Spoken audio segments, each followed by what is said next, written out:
I have a question, Stuart. Yes. It's Christine. Can you talk about? My question is there any value in going back and looking at past actions or mistakes for learning or relearning in the present? Could you talk about that, please? Yeah, you could go back and look at the things that happened to you, but the whole problem is you'll never see them the way they happened. I mean, it's like in the Bible they say, through looking through a glass darkly. That's exactly what it's like. You'll get some prismatic view of something that happened to you 20 years ago, but it won't be the exact thing that happened. And then you start thinking about it and analyzing it and really wasting your time and energy instead of going deep enough inside to get to a place where you can draw that experience into the chakra system and just simply burn it up and get rid of it. That thing that you've repressed inside yourself for years. And we all do it. I have stuff in me that comes up, and then I got to do that exactly what I said. And I don't dwell on it. I just take it into the chakra system and I transform it into chi. And, usually 90% of it just gets dissolved. And, you can take a breath. You're no longer hanging on to all of those things that are so painful that were so painful in your life. But I'm not a big proponent of analyzing your past experiences. I'm really not.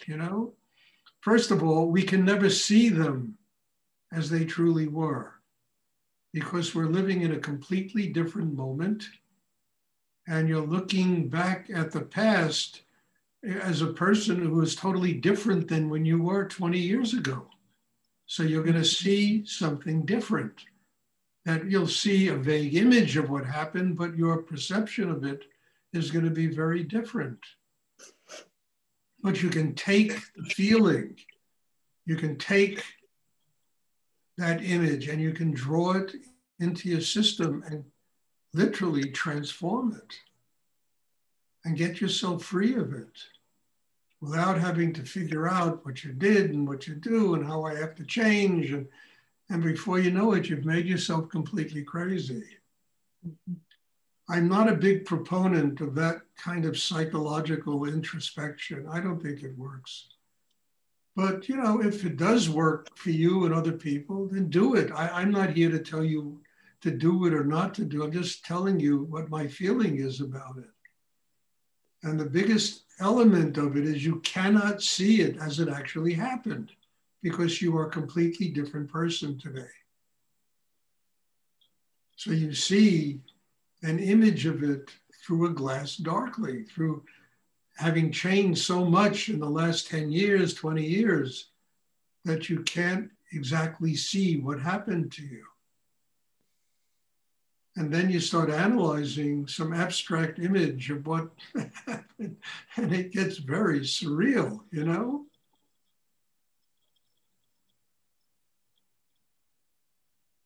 But again, look, that's my idea of it. I mean, if that works for you and psychology works for you and all that, do it. I'm not here to tell you not to do it. You asked me what my thoughts were about it, and I'm telling you, but if it works for you, then do it. I'm a proponent of whatever works for a person. You're different than me, and everyone here is different than me. And I don't know what, I know what works for me, Mm-hmm. but everybody's a little bit different. And what about asking if it comes up, just asking for help from God or the universe to help you learn? Much better than analyzing it. Right. Ask for help to open, to surrender, to grow spiritually. Ask for help to transform it and to finally free yourself of these things all this baggage you've been carrying around with you over the last how many years, I don't know, how many lifetimes, you know? Mm-hmm. You know, Thank you. You're welcome. There's something I'd like to talk about. You know, I don't know, symbolically, metaphorically, religiously, spiritually, is a very powerful weekend. Everything that this weekend symbolizes is really at the essence of what we practice here. You know, the resurrection of Christ, you know? Basically, it's the resurrection of each and every one of us, because we're all children of God, and we need to be resurrected. We need to be reborn, you know, in order to attain that transcendental level of consciousness. You know, and Passover is the same thing. I mean, look, we're a bunch of slaves living in what you just described, Christine. You know, I mean, the Pharaoh is all this madness that goes on in life that we cling to, and we need to get free of it. Mm. You understand? And all of these holidays this weekend are about exactly what goes on in this meditation class. And I think they're very important holidays. And look, I'm not a Christian. I was born Jewish, but I don't really practice, you know, the Jewish religion. But when it comes to Easter and Passover, they really strike me in a very deep place. Because truthfully, my feeling is that they simply are a metaphor for exactly what we do here. Every one of us is a child of God. Every one of us, in order to become conscious of our connection with God, has to resurrect ourselves. And even when I was younger, when I read the Bible, Christ was not, he was always, to me, you know, a manifestation of what exists inside every human being. You know, I mean, always, from the day I started reading the Old Testament when I was young, this is what came to me, a manifestation of what exists inside every human being. And every human being needs to develop the consciousness to allow that resurrection to take place, that rebirth to take place, so they can attain a higher level, you know, and a higher connection with God, higher energy in the universe, you know, their spiritual enlightenment. Mm. That's very helpful. So maybe there's no accident that this last 3 days, all this stuff's been coming up. And, Well, maybe, I don't know, yeah. maybe, yeah. I didn't think of it as Eastern. Yeah. I mean, it all should come up. Everything has to come up. We should vomit it all out. We finally get rid of it, you know?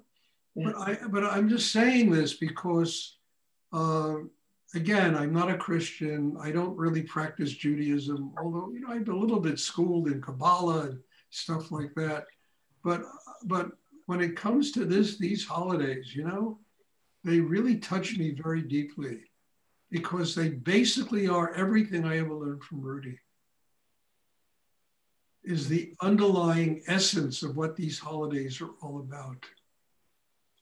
The resurrection of oneself, you know, the attainment of spiritual enlightenment, you know, passing out of slavery, passing out of confinement into, you know, the promised land, you know, going across the Jordan into the promised land.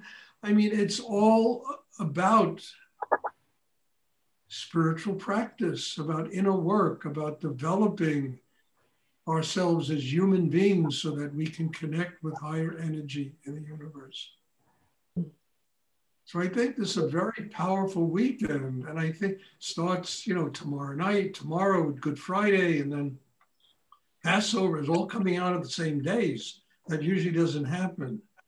And I'm not saying you should, you might be invited to Seder's and parties and, you know, go. But I think the deeper underlying element is something that we all have to be conscious of, what the real meaning of this is all about. It's more than just a family day. You know, it's a day of resurrection. It's a day of rebirth.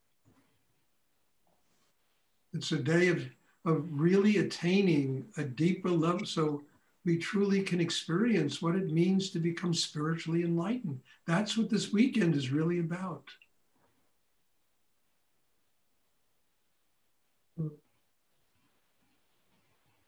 I'm not saying don't go to your families, go and enjoy yourselves, but always, be conscious of the underlying meanings of what these amazing teachers were trying to give the world. These were amazing Christ and Moses, these were amazing beings that were trying to give the world something of such profundity that it literally goes past just about everybody.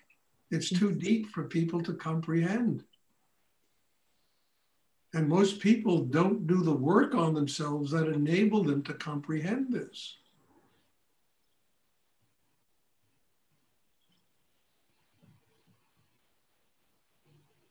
Thank you. That's so helpful, Stuart. No, you're welcome. I had to talk about this because I think it's something that is very profound, And it doesn't matter if you're Jewish, you're Muslim, you're Christian, it doesn't matter, because the essence of every religion is this: becoming one with God. Resurrection. And I know when I was younger, resurrection was a word that made me go, but as I got older and began to recognize what it truly meant, this extremely profound, subject, that when you take it deep inside yourself, you recognize we all are children of God. What's missing is consciousness. What's missing is that resurrection, that rebirth, that enables us to attain a transcendental level of consciousness, a oneness with higher energy in the universe.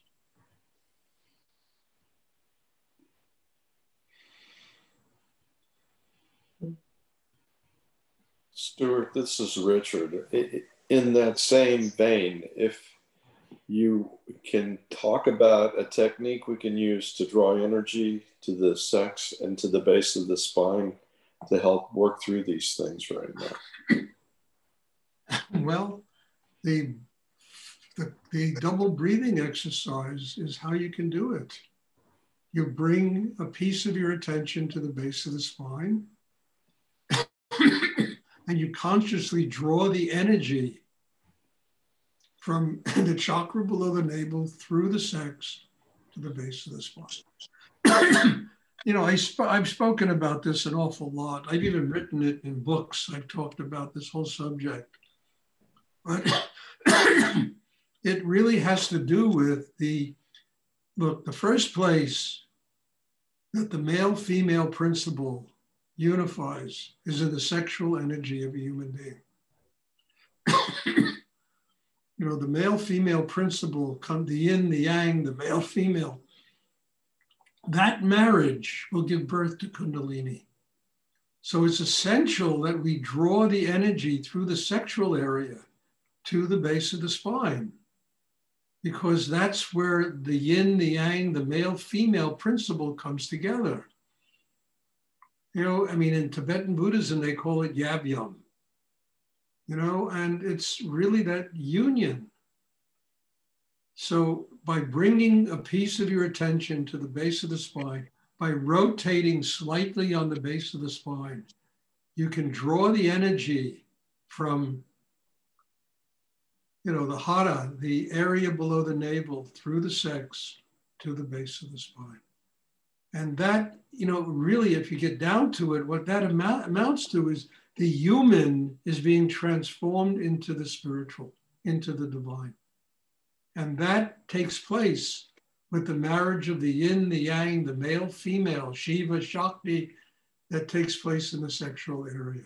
The human is transformed, and it's also a kind of resurrection.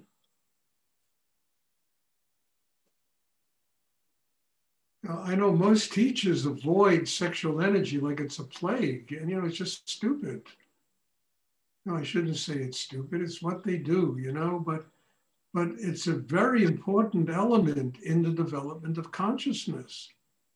And then it needs our will, it needs our desire to grow, it needs our need to have a spiritual life that will draw the energy through the sexual area. And that is, the foundation, the heart, the throat, the mind, it all becomes energy that's transformed from the human level to the spiritual level. That's the energy that activates Kundalini. And it's part of the basic double breathing exercise.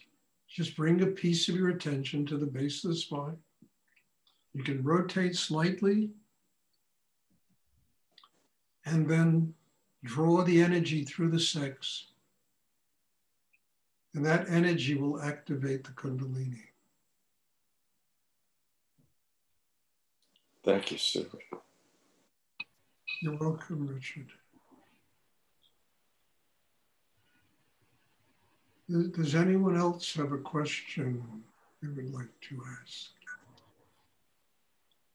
I mean, these are very interesting subjects, from the resurrection of Christ to sexual energy. Very funny. But, look, it all goes together. It all goes together. It's a holistic approach to meditation and a spiritual life.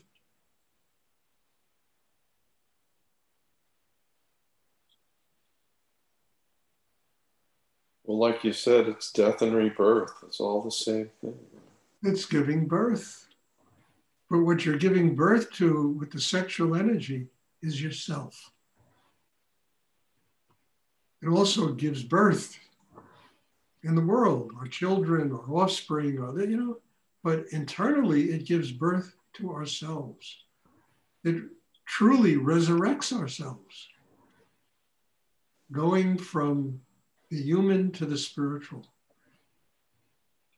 And the activation of Kundalini, which is truly the pathway to God.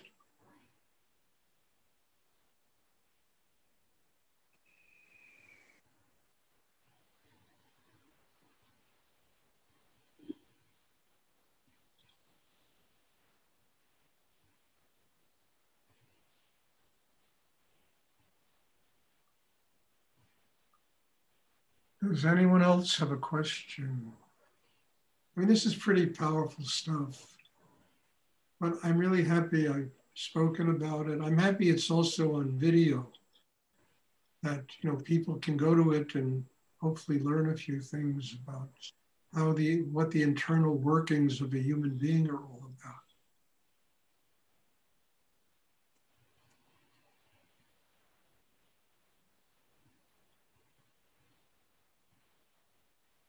Now, let me just finish with, you can't do what I just spoke about promiscuously. Doesn't work. I mean, you can do it in meditation. You can do it in making love to somebody that you truly love, and they love you. Promiscuously, it doesn't work. Bouncing from bed to bed and all that kind of doesn't work.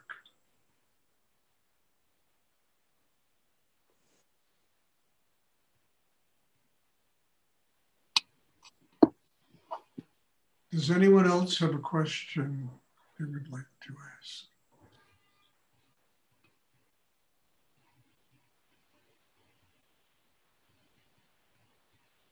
Okay.